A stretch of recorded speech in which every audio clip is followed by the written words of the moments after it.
আসন্ন মার্কিন প্রেসিডেন্ট নির্বাচনে যখন জনপ্রিয়তার শীর্ষে সাবেক মার্কিন প্রেসিডেন্ট ডোনাল্ড ট্রাম্প, ঠিক তখনই প্রেসিডেন্ট পদপ্রার্থী ট্রাম্পের সাথে হাত মেলালেন যুক্তরাষ্ট্রের অন্যতম মিত্র দেশ ইসরায়েলের প্রধানমন্ত্রী বেনিয়ামিন নেতানিয়াহু।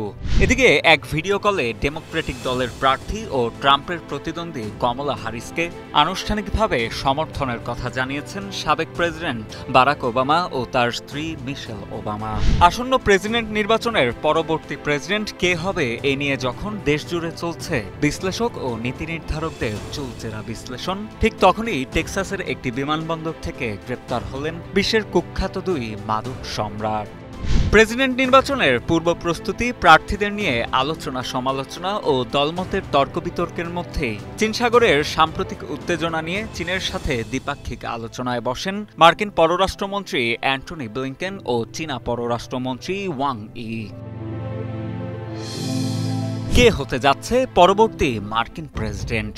এমন প্রশ্নের উত্তরে মার্কিনীদের নির্বাচনী হিসাব নিকাশ যতটা না জটিল, তার থেকেও যেন জটিল মারপ্যাচে আটকে আছেন ইসরায়েলি প্রধানমন্ত্রী বেনিয়ামিন নেতানিয়াহু। মোটা দাগে বলাই যায়, পরবর্তী মার্কিন প্রেসিডেন্টের সিদ্ধান্ত বা মতামতের ভিত্তিতেই গতি বদলাবে চলমান গাজা ইসরায়েল যুদ্ধে। তাই তো নির্বাচনী পরিবেশের মধ্যেও যুক্তরাষ্ট্রের রাজ্য অঙ্গরাজ্য চষে কখনো ট্রাম্প আবার কখনো কমলা হ্যারিসের কাছে ধর্ণা দিচ্ছেন ইসরায়েলি এই প্রধানমন্ত্রী। সমর বিশ্লেষকদের ধারণা, চলমান গাজা ইসরায়েল যুদ্ধে ভবিষ্যতেও যেন ইসরায়েল যুক্তরাষ্ট্রের অব্যাহত সমর্থন পেতে পারে, সে লক্ষ্যেই প্রেসিডেন্ট পদপ্রার্থী সব নেতাদের সাথে দেখা বা বৈঠক করছেন নেতানিয়াহু।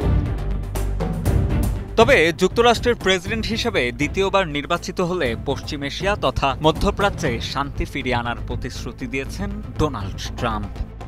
মধ্যপ্রাচ্যে সংঘাত নির্মূলের পাশাপাশি তিনি যুক্তরাষ্ট্রে ইহুদি বিদ্বেষ ছড়ানো বন্ধ করবেন বলে প্রতিশ্রুতি দিয়েছেন।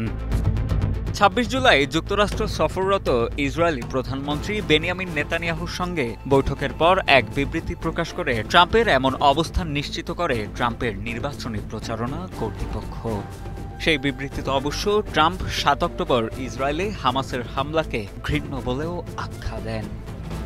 যুক্তরাষ্ট্রের প্রেসিডেন্ট নির্বাচনে বারাক ওবামা প্রেসিডেন্ট প্রার্থী হিসেবে কমলা হ্যারিসকে সমর্থন দেবেন কিনা তা নিয়ে ছিল অনেক জল্পনা কল্পনা। নির্বাচনী লড়াইয়ে কমলার সক্ষমতা নিয়েও ছিল অনেক গুঞ্জন। তবে এবার অবসান হলো সব জল্পনা কল্পনার। গেল ২৬ জুলাই ১ মিনিটের একটি ভিডিও ফোন কলে কমলা হ্যারিসকে আনুষ্ঠানিকভাবে সমর্থন জানান সাবেক মার্কিন প্রেসিডেন্ট বারাক ওবামা ও তার স্ত্রী মিশেল ওবামা।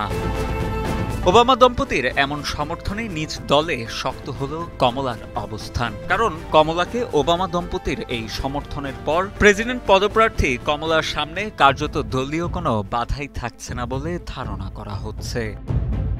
খুব দ্রুত নিউ ইয়র্ক সিটির সাবেক মেয়র মাইকেল ব্লুমবার্গও কমলাকে সমর্থন দেবেন বলে আশা করছেন তার সমর্থকেরা।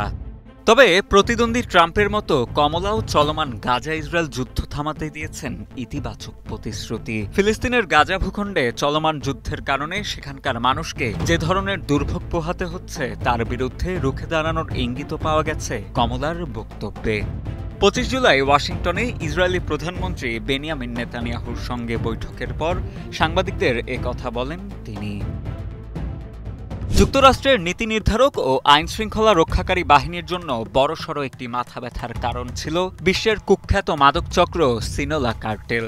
তবে শেষমেশ আর রক্ষা পেল না মাদক সম্রাট ইসমাইল এল মায়ো জাম্বাদা এবং একসময়ের আলোচিত মাদক সম্রাট এল চ্যাপোর ছেলে লিটল চ্যাপো।